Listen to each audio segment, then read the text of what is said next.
to the desert to start putting the teepee up. But first, before we do this, we have to go make sure the surveying is right so we get it on exactly the right property. We go down a little 2-track road with some grass growing in the center till we get about to the property. Then we start looking for a survey monument. Some of this property hadn't been surveyed since the 1880s, but then we found a brass monument that was where it had been surveyed in the 1920s.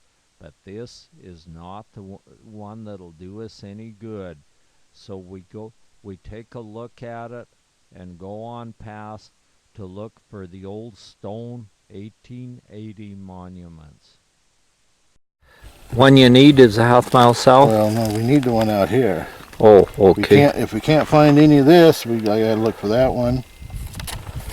And come over. You need me to take a picture of this one? You can take one just for the hills at Coyote Meadows. There's the Twin Butte. Yeah. So. Okay. So let's put it. A little tidy tip flower is blooming in the sands and gravels of the desert.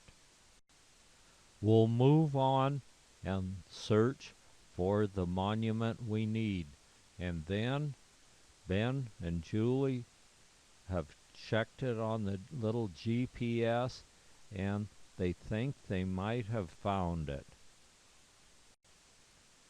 But it's just a piece of steel pipe driven in, so it probably won't do much good. But by looking around the site near where that steel pipe was driven in, they finally found what they think is the right thing. It's a little stone monument. It's several stones placed out. Ben takes a probe and probes around to see if there are more. And this looks to be the exact thing that we were looking for. And it's laid out here in the desert with the winds and rains and storms and wild horses and cows and everything tramping over it. It's amazing, but it's still here. And so that'll be the exact thing that we need to tie the survey thing in so we can get this job done and then go on out and look over the rest of the desert. Ben will set up the satellite survey system right over this stone, and then you let it set for about 20 minutes to make its own calculations from a satellite, and then we'll come back and pick it up, and he'll take the rest home and do the final calculations on a computer, and it should be correct. There are 3 different spots. You set one of these things up at each place, and then just turn it on and let it do its thing. After that, we look for an elevation monument, and we found where it was. It was in a metal enclosure with concrete poured in, but the monument itself was missing. It may have been around someplace, maybe horses or something had kicked it around. Then we check on some of the pretty wildflowers, and we're heading home now, out across Coyote Lake. We stop for a moment to see some of these mysterious moving rocks that leave a trail, almost like the racetrack in Death Valley. We drive across Coyote Lake, and then we head back toward Mickey Hot Springs. Coyote Lake is a level, smooth playa that where an old lake bed is filled up. Since it doesn't have a drain, all the minerals from the mountains around settled on it and filled it up. we check on the moving rock one more time, and then we're heading out. We'll drive completely across Coyote Lake and out the access on the other side, and then we'll find a dirt road that'll take us back to where we want to go.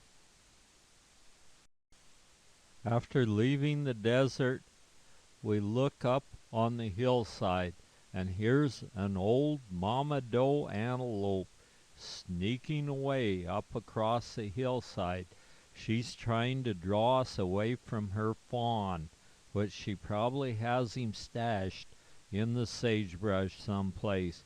We went on, and then pretty soon the fawn jumped up and ran. So we got to see him. Then past an old cow camp. This was at one time a line camp for the Albert Ranch, and the ruins of the shed we saw used to be their saddle shed. When they were working cattle out here in the winter, they would stay at this place. This low desert area used to be their winter range, and so they would have a crew of men that would have to keep these cattle moving all the time, like 2,500 head of cattle would have to be kept on the move on this low producing land all the time. Our next stop will be an artesian well. We're running a little low on good fresh drinking water, so we'll go to this artesian well and fill up our drinking water bottles with some good fresh water coming straight out of the earth. This is a super good artesian well with a great big flow, and it's made its own little creek where cattails have grown up all around it, along with some wild flowers. We'll fill our water jugs up and then move on toward Mickey Hot Springs. Great drinking water, and you don't even have to pump it. Some little wild flowers gently weave in the breeze as we go back to the vehicle and head on. Our next stop will be Mickey Hot Springs. We can see the very distinct water lines on the hillside caused by wave action of the Great Basin. Next, we arrive at Mickey Hot Springs, and we'll go down and see what the hot water's doing today. We walk down a little path, and then we come to the glory hole, and this is super hot, boiling water coming right out of the ground. There have been a few people have fallen in here and never were able to get out. The water's just simply too hot. There is a little ditch where the overflow from the glory hole goes down to a little hole, and sometimes on a cold day this water might be cool enough you can soak in it, but that's not today. Julie'll test the water and decides it's way too hot to get in. A little jackrabbit stands by as we walk down to some of the other pools. We walk lower down and find one of the bubbling mud pots. It's been too dry. There was no water in that one, but it was still venting steam. Next, we go down to where there's some lively volcanic activity. The volcanic gases are rushing to the surface and popping when they get on the surface as the water boils and gurgles right in front of us. We see pool after pool with lots of volcanic activity. The crack in the earth here where this hot water comes boiling out of the ground and then follows a ditch out. There's even a little geyser, but we can't get the thing to erupt right now. Maybe later it will. It's the Little Yellowstone of the Oregon Desert. Lots of gurgling and popping and boiling sounds. Then the sun is beginning to sink down below the horizon, so we head over on the playa of the Albert Desert to put our tent up and spend the night. The next morning, as we head toward Lapine, we see an old buck antelope out in the big Catlow Valley, just standing alongside a fence within the Roaring Springs Ranch.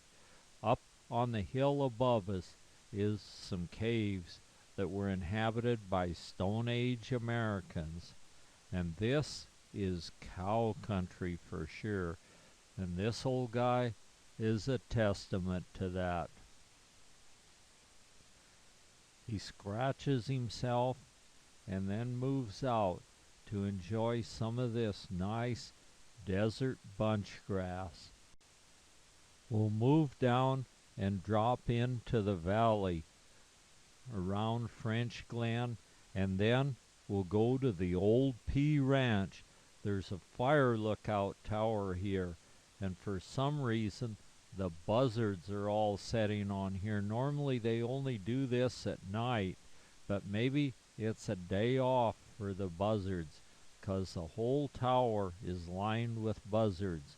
We'll brave the mosquitoes, walk past some wild roses in bloom, one of my favorite flowers, and then we'll go to the old Pete French long barn, which was built to feed cattle in the 1800s. It's still standing with those tough juniper posts, and the old hay wagon is still setting inside that they probably used to haul hay. We got in the barn and we heard a bunch of clicking, and then heard the flutter of wings, and we looked up, and here was a great horned owl. A pair of 'em had nested in the old Pete French barn. It looks as though it needs some tender loving care, and right away.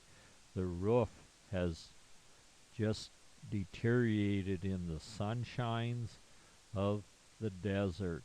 And wow, that's going to be a job replacing that roof. The old horned owl took off out of the barn, and then he'll circle back over us a few times, clicking his beak. So he's got a nest tucked away in here someplace. The old winch still stands. This winch was used to haul beef up to butcher 'em, and they would butcher about one beef per week to have enough to feed their hundreds of workers. Just across the Blitzen River is their fire lookout tower with all the vultures setting at all levels on it. I've known for a long time they roosted on there at night, but I never did know 'em to do it during the day. Then we take off toward home, past the old hotel and the old cow town of French Glen, and up through the Catlow Valley, and then on home.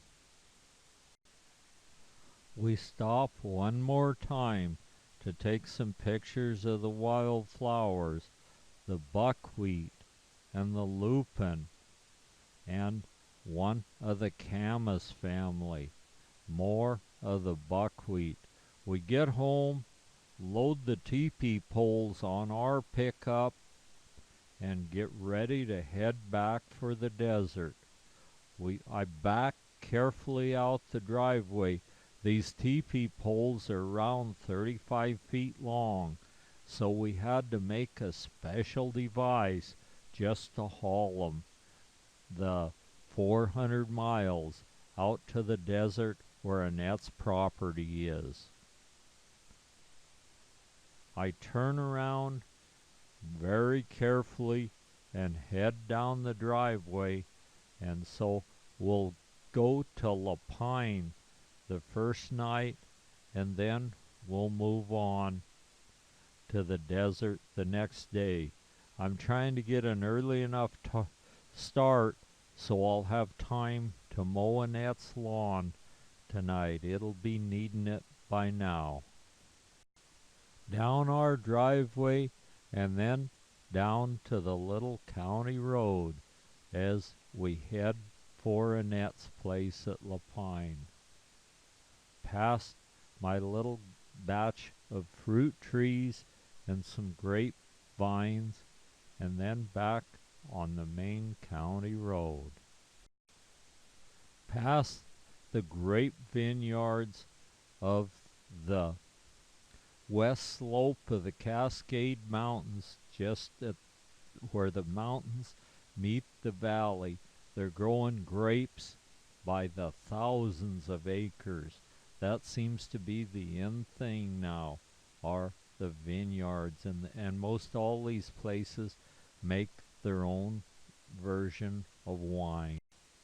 A reasonably new crop for the Willamette Valley.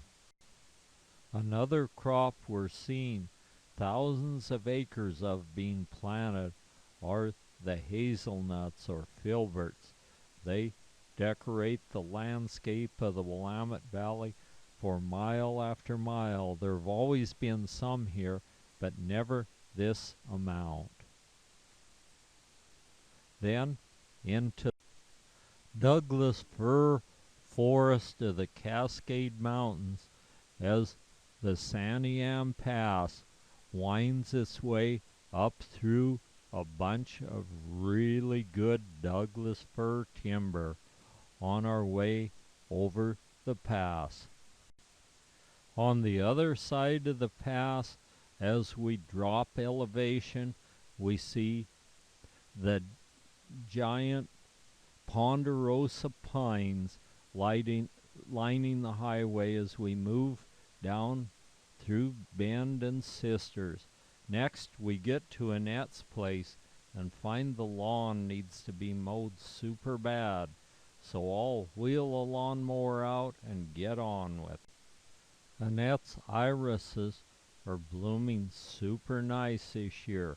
I fertilized them with some cow manure, and that seemed to be exactly what they needed. I change oil in the lawnmower and get it fired up and head out to mow that tall grass all around her vacation home at La Pine. Made some difference in the appearance of the place when I mowed. The next morning, we head for the desert. Through Burns, there's a gentle breeze waving the giant flag. Our next site will be the Steens Mountains. The snow is melting fast on the Steens Mountains, but still a fair amount. The wind's blowing so we can see a cloud of dust rising skyward from the Alvert Desert as we move on toward Annette's property. Down the little two-track road to her place.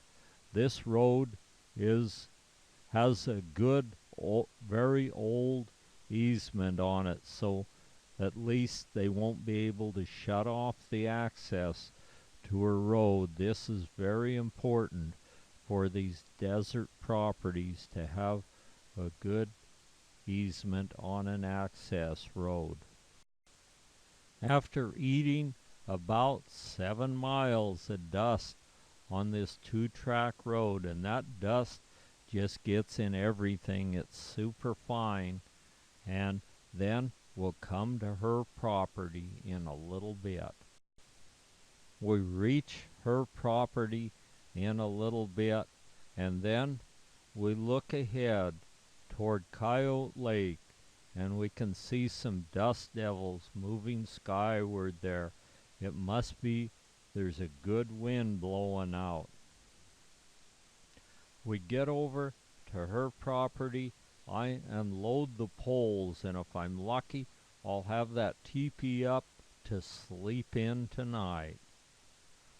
These poles are very small in diameter, but super long. There's enough wind blowing that I'm having trouble keeping my hat on as I unload the poles one by one. We've watched a video and read some material on how to set a teepee up, but yet this is the first time I've ever attempted it. So I'm anxious to get these poles loaded and just see how it goes setting up a teepee under a good brisk wind in the middle of the desert. I've got the poles all unloaded now, and let's get on with it. Let me think, what do we do first? We lay out the teepee cover next, I think the directions say. So I'll get some ropes loose and lay the teepee cover out, and we'll go from there. The first time I've seen the teepee cover, and this will be my first experience at ever trying to put a teepee up.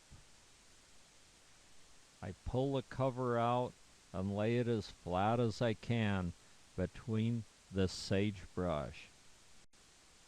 The teepee, I'm very impressed with it. It looks very nice and is extremely colorful as I pull it out and stretch it out and get ready to start with step one. Since this is a Sioux Indian design, it'll be a 3-pole tripod that we raise up first. But first we lay it out and lay out our 3 tripod poles, lash them together with some rope, stand them up, and then start piling the other poles up against it. But I never followed the directions exactly to a T, and so I got 3 extra poles added to the tripod, which as I put them up, which then when we put the cover on, it just would not fit. I did get the framework up on it in a little while, and so I thought, wow, if we're lucky we'll be able to sleep in the teepee tonight. And Marge was anxious to do it too, so I worked as fast as I could on it to get the teepee cover over the framework of poles. That looked fairly impressive with the frame for the teepee up there as I put some of the last poles up. The evening sun is sinking low behind the Steens Mountains. As I get the last poles up, and we're anxious to get that cover on and get in there and try it out. I tie the lift pole to the cover, and then we'll lift it up and try it and see just how well it works. It was a strain getting that teepee cover up there. I take the long rope and wrap it around the framework of poles, the traditional 4 wraps, 1 wrap for each season. Everything's set by sunset, and so it's time to lift the teepee cover up and see how it looks. I lift the cover up and try to get it around the poles, but it just simply will not go around those poles. So I struggle and struggle and fight this cover, trying to get around. I take a pole and try to lift up on it, but nothing seems to work. Then I get the cover part way around, and it looks like it's at least 5 feet, 4 or 5 feet off the ground. I keep trying to adjust it, and pretty soon I over adjusted it, and the whole works fell to the ground. So it looks like we'll end up spending the night curled up under the teepee cover laying on the ground. But that gives me all night to think about it. The next morning I put the poles back up again, only a slight bit different, but I never thought to count the amount of poles. So we put it up, and now it's time to try the cover again. Again, it never fit. Then we took it down, and the next day we read the directions very carefully, and I put it up very meticulously, just according to the directions. And what do you know? That direction thing does work if we'd only do it once in a while. But being a man, that's only a last resort. I get the lacing pins installed in it as the sun is climbing high in the sky. It went a little faster today, I guess the third time. Maybe it goes a little faster as I put the lacing pins in one at a time. It's up and not looking that bad. It looks pretty darn good. I'll tighten it up just a little bit by moving the poles outward just a little, and then it's now time to put the liner inside. We put the liner inside, and by now it's time to go to the hot springs and celebrate. And besides, we've got about 3 days of desert dust on us that we can get in the hot springs and wash off. There's a litter of baby bunnies, jackrabbits, around the teepee, and they're all the time hopping around to see if we might have dropped an apple core or something, and they certainly wouldn't turn down a carrot, I'm sure. And maybe a little bit of salt would taste kind of good to him too. But he's just a really good rabbit, along with his 3 other brothers and sisters. They nibble the tender little grasses around the teepee.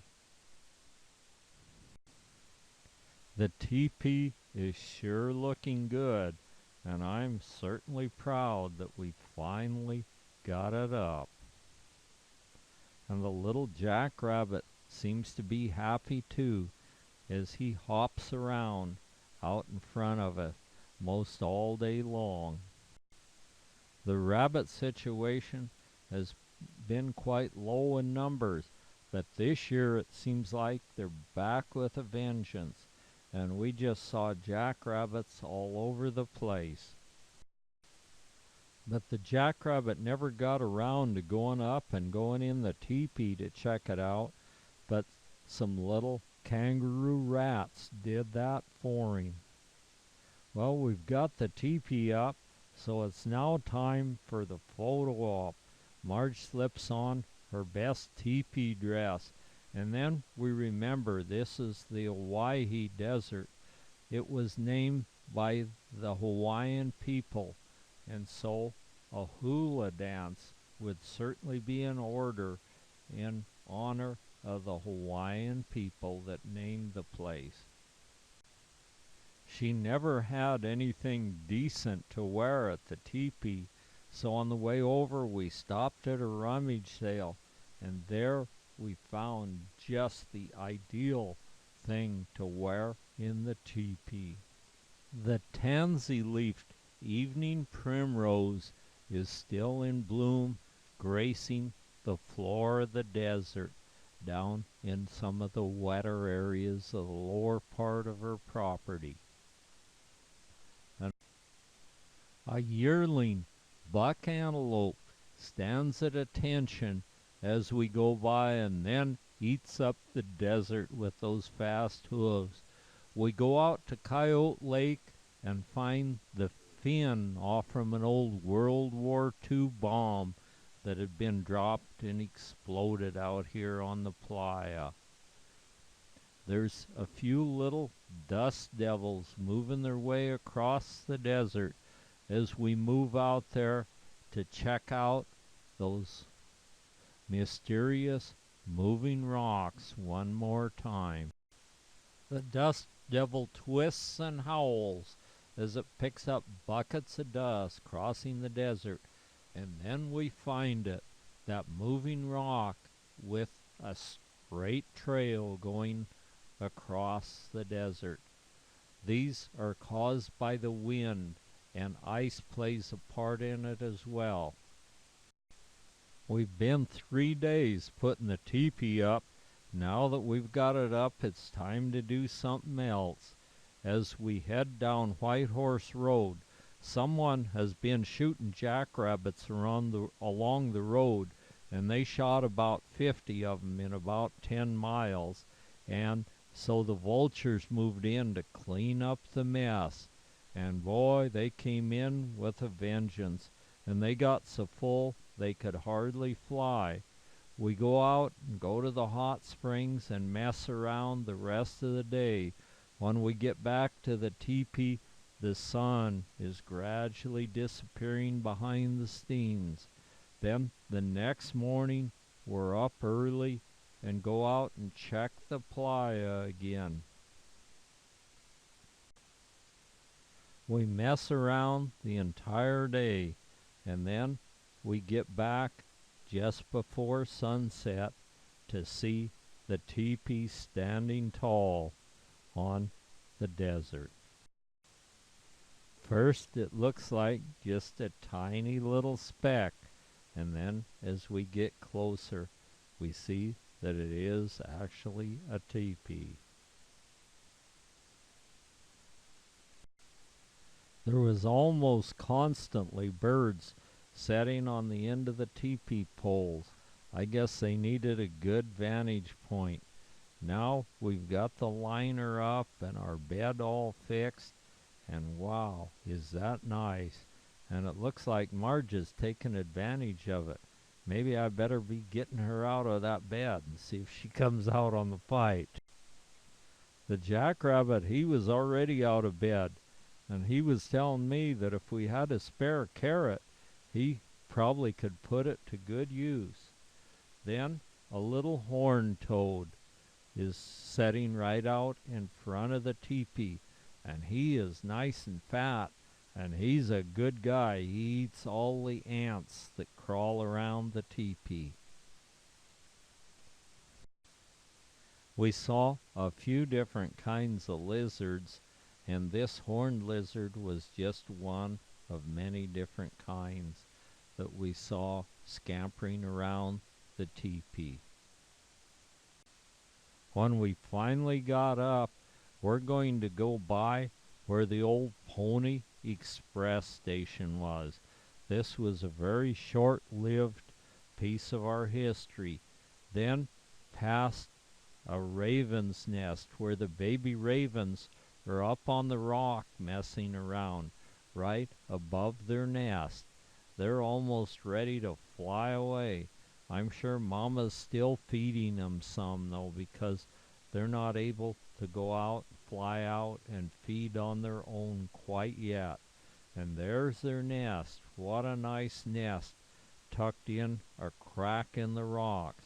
We go sunstoning and found some nice sunstones.